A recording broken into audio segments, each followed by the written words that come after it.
Hello, Hannah's friends! I don't know what I'm more jealous of, the fact that she's got this many friends with that she's able to get them all into one room at the same time. It's really impressive. I'm a full decade older than Hannah, and trying to get my friends together for an outing is like trying to organise the D-Day landings. Right? Trying to coordinate a group of middle-aged men to leave the house is fucking terrible.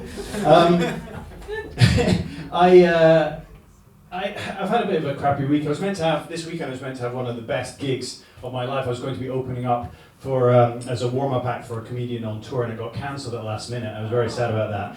I was trying to explain to my parents what a warm-up act was, because they had no idea. I said to my dad, like, you know when you're watching the football, like the Premiership football, and the players are waiting there in a tunnel, and sometimes the player is holding the hand of a small child. That's basically me. What's slightly disappointing though is that I'm actually older than the comedian that I was going to be opening up for.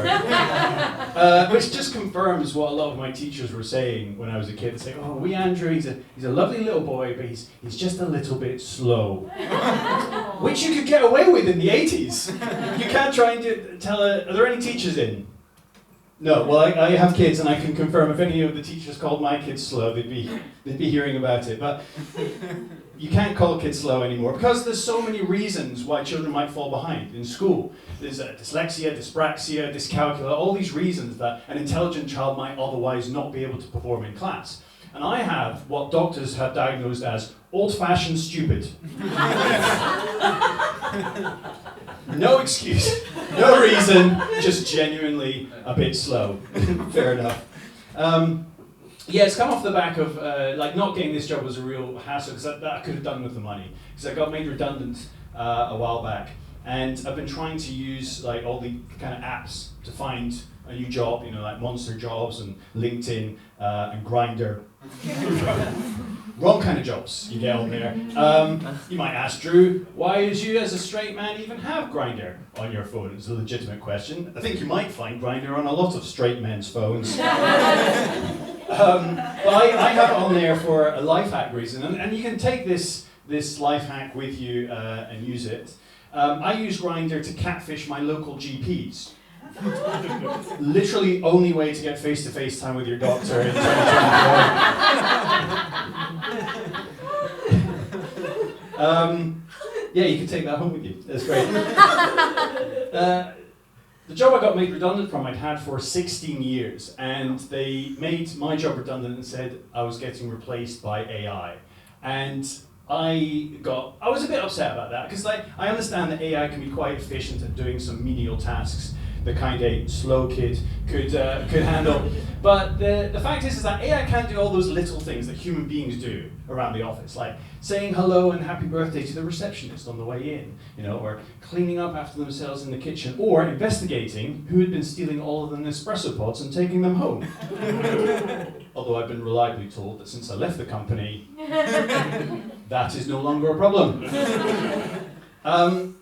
I was sad that I lost the job, but not so much that it was to AI, because I grew up in the 90s on movies like Terminator 2. I always knew that AI was coming to destroy me, right?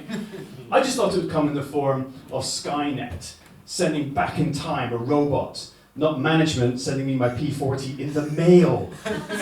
Getting replaced by AI is one thing, but it's very 20th century to receive that in the mail. Like, I wanted Arnold Schwarzenegger in a torn leather jacket and a shotgun, not Jill from HR over Zoom. Right? It feels slightly shortchanged. I had lots of time off after being made redundant, and my wife said I should use this time to work on some personal growth. And I did. I sat on the couch for 2 months and made 2 stone of personal growth. Yeah. It got to the point where it kind of still is, that's why I'm wearing such a baggy shirt. It got to the point where a comedian friend of mine told me that in profile, I looked like the pregnant lady warning symbol you get on the back of beer bottles. Yeah, I thought she was joking until I took the number 51 bus home from a gig, and the lady stood up and offered me her seat. I tried to correct her and said, oh no, I'm a man. She just gently put her hand on my shoulder and said, you absolutely are. And then this guy came up to me and kicked me in the balls for some reason.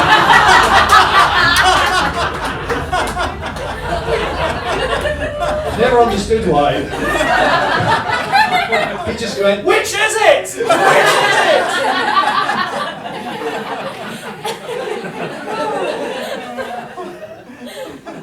I don't know what he meant, but it fucking hurt. Oh, what are we doing? So I love the job that I'd had, and I've been very fortunate. I've had a lot of very interesting jobs, and I worked for a long time in television. When I left university, all I wanted to do was work in television, and all of my friends got exciting jobs in shows like Big Brother and Country File, and I got something different. My first job in television, straight out of university, was working on a show called Babe Station. Is everyone familiar with what Babe Station is? I'm seeing a lot of men shaking heads. No, definitely. Have no idea what it is. Babe Station was a precursor to, I guess, to what cam girls became, and I guess what OnlyFans is now, almost entirely removed. Although Babe Station is still going. It was basically a sex line, but you saw the girls on TV. You could call in and you'd see them and you could talk to them live on air. And it was a weird place to work. Because on the one hand, we had these studios where we made these programs and other kinds of adult entertainment. But on the other hand, we still had to work there. So we had like desks to do admin and stuff, and we had a kitchen. Except in our kitchen, when you opened the dishwasher, you're just presented with just a forest of waving, multicolored dildos. Just waving back up at you. Because that's what we use to clean them. And then I have heard people say to me after cases, well, actually, you shouldn't really use a dishwasher to clean a dildo. To those people I say, you've never had to clean 17 of them at the same time! So yes, we used the dishwasher for that. And the place had some really, really odd, a lot of odd things. One of the things that we had in one of our studios is we had a sex swing. And the thing is, if you're in a room with a sex swing, you kind of want to get in the sex swing.